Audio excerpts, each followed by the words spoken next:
In the preceding video, we discussed the original synthesis of Diclofenac, and we noticed that in the first steps of the synthesis, we had very low yields.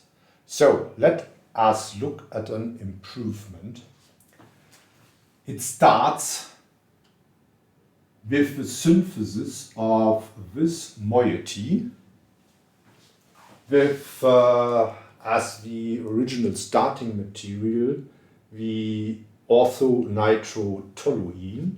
So, because of the nitro group, the CH3 group becomes acidic. Already with sodium ethanolate, it's possible to deprotonate here. It is mesomeric stabilized across that aromatic ring system.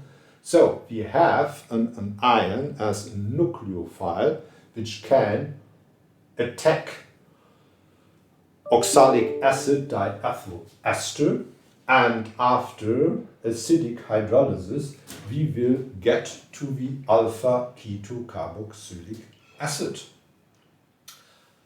Under basic conditions, deprotonating here and then adding hydrogen peroxide as an oxidizing agent. This will be oxidized off, and after acidifying we will have this carboxylic acid. So now we can reduce the nitro group by hydrogenation with palladium on charcoal.